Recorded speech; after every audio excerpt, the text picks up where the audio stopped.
Hai hai hai, hola sobat semua, sehat kan? Sudah makan? Seperti biasa Okebis Oke Abis akan menemani hari kalian agar lebih sempurna. Hari ini Okebis akan melanjutkan cerita dari novel Menantu yang Diremehkan. Eits, sebelum masuk ke ceritanya, pastikan kalian sudah like dan subscribe ya. Yuk langsung saja ke ceritanya. Cekidot. Namun, dia takut ketika dia menghentikannya. Ketika dia melihat wajahnya penuh air mata, dia akan banyak berpikir, akan salah paham, dan berpikir bahwa dia dengan sengaja ingin dia melihat dia melepaskan semua penyamaran. Oleh karena itu, dia menahan keinginan untuk memanggilnya, hanya ingin berdiri di sini, melihatnya menghilang ke pintu itu, dan kemudian berbalik dan pergi. Pada saat ini, Tama tiba-tiba tidak bisa menahannya, dan tanpa sadar kembali menatapnya. Sekilas saja membuat seluruh tubuh Tama seolah tersambar petir, dan terdiam beberapa saat. Dia ingin menoleh dan memanggilnya dengan sopan. Tapi dia tidak menduganya. Melihat ke belakang, Nanako, yang baru saja tersenyum, sudah menangis hingga terisak-isak. Saat ini, Tama merasa bagian paling lembut di hatinya sepertinya mengalami guncangan. Perasaan seperti ini pada umumnya hanya membutuhkan satu kata, yaitu tertekan. Nanako tidak menyangka bahwa Tama akan melihat ke arahnya lagi. Saat ini, sebagai wanita tertua dari keluarga Ito, sebagai Yamato Nadeshiko yang telah menjalani pendidikan tradisional Jepang sejak kecil, dia akhirnya benar-benar kehilangan semua kemampuan pengendalian diri. Pada saat ini, dia kehilangan semua kewarasannya dan berlari ke arahnya sambil menangis, bergegas langsung ke pelukannya dan memeluknya erat. Sebelum Tama kembali sadar, dia dengan lembut berjinjit dan mengecupnya atas inisiatifnya sendiri. Bibir kurus yang sedikit asin dan dingin karena air matanya. Nanako mencium bibir Tama tanpa ragu. Tama pertama-tama merasakan sentuhan lembut dan dingin dari bibir Nanako, lalu merasakan sedikit rasa pahit di mulutnya. Dia tahu di dalam hatinya bahwa ini adalah rasa dari air mata Nanako. Pada saat ini, dia merasa sedikit sedih dan tidak berdaya. Beberapa detik kemudian, bibir mereka berpisah. Nanako mengangkat kepalanya, menatap Tama dengan mata merah, tersedak dan berkata, "Tama, jangan lupakan aku." Tama mengangguk dengan sungguh-sungguh, "Jangan khawatir, aku pasti tidak akan melupakanmu." Nanako berkata dengan sungguh-sungguh, "Jika ada sesuatu yang membutuhkan bantuanku di masa depan, kamu harus memberitahuku. Jangan sungkan." Tama mengangguk, "Oke, kamu juga." Nanako membelah air matanya menjadi senyuman, "Kalau begitu Tama, silahkan pergi.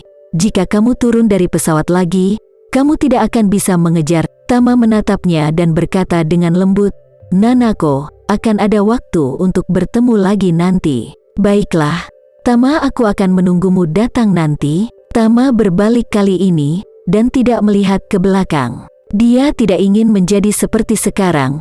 Ketika dia melihat ke belakang, dia melihat Nanako yang menangis. Jadi, cukup singkirkan pikirannya dan masuk ke saluran pemeriksaan keamanan. Para penumpang di sekitarnya, melihat Nanako yang cantik dan menawan, menutupi wajah mereka dengan tangan di pos pemeriksaan keamanan, mata mereka menangis, dan mereka melihat sosok Tama tanpa berkedip sampai menghilang, dan hati mereka cukup terharu. Pada saat ini, kebanyakan pria iri pada pria yang baru saja menghilang dari pemeriksaan keamanan. Bagaimana bisa pria itu memiliki wanita cantik yang mengawasinya menangis karena tergila-gila? Intinya adalah dia tidak pernah melihat ke belakang. Ini terlalu munafik. Jika itu aku harus berbalik untuk menyelamatkan wanita itu dan memberitahunya bahwa aku tidak akan pernah pergi. Nanako menutup telinga untuk semua yang ada di tubuhnya. Setelah Tama menghilang untuk waktu yang lama, dia masih tenggelam dalam perasaan yang tidak memiliki tempat untuk beristirahat. Sampai ponselnya berdering. Telepon terhubung, dan suara seorang wanita terdengar, "Nona, saya sudah sampai di gerbang bandara. Di mana Anda?" Nanako segera menyeka air matanya, dan berkata, "Tunggu sebentar, aku akan segera ke sana." Setelah berbicara, dia buru-buru melihat ke pos pemeriksaan keamanan lagi, dan setelah memastikan bahwa Tama tidak terlihat, dia berbalik dan meninggalkan bandara dengan enggan. Di luar bandara saat ini, 3 Rolls-Royce hitam sudah menunggu berdampingan. Begitu Nanako keluar dari gerbang bandara, sopir Rolls-Royce di tengah berjalan menuju seorang wanita muda.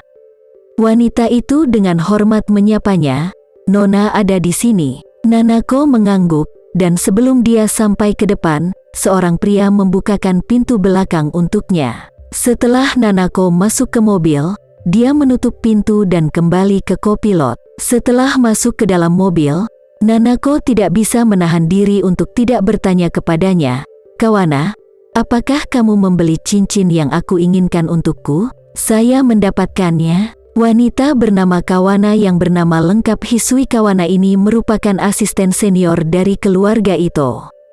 Saat ini, dia langsung menyerahkan kotak perhiasan Tiffany yang indah dari kopilot. Nanako mengambil kotak perhiasan itu dengan bersemangat dan dengan hati-hati membukanya. Ketika dia membuka kotak itu, dia menemukan bahwa di dalam kotak perhiasan itu tergeletak dengan tenang cincin yang sama persis dengan cincin berlian yang pernah dicoba Tama di jari-jarinya.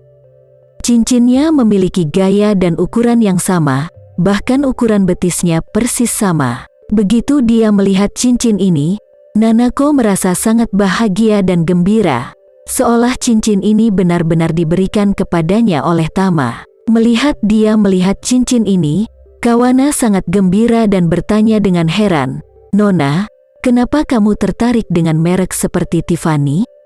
Merek ini adalah merek perhiasan yang sangat biasa, dan cincin ini terlalu murah dan berlian sangat sulit untuk dijual. Kawana benar. Cincin berlian jenis ini, yang dijual kurang dari 50 miliar, hanya untuk orang kaya kecil biasa. Orang kaya sejati bahkan tidak repot-repot memakai cincin semacam ini. Orang terkaya di Eropa, Amerika, Jepang, dan Korea Selatan paling menyukai berlian. Beberapa di antaranya sangat murni, dan proses pemotongan bisa mencapai berlian teratas. Satu bernilai 10 juta. Orang kaya sejati membeli berlian jenis ini, yang dibuat khusus menjadi cincin berlian. Karenanya, cincin berlian yang dikenakan oleh orang-orang kaya raya bernilai lebih dari puluhan juta, yang benar-benar tidak biasa. Orang kaya Indonesia menyukai lebih banyak hal. Mereka tidak hanya menyukai berlian, tetapi juga semua jenis permata, terutama giok. Giok hijau kaisar berkualitas tinggi yang asli memiliki harga yang sangat tinggi. Terima kasih ya sobat semua. Jangan lupa untuk like, komen, share, dan subscribe ya. Agar kami lebih semangat untuk memberikan hiburan yang menarik lainnya. See you next video sobat.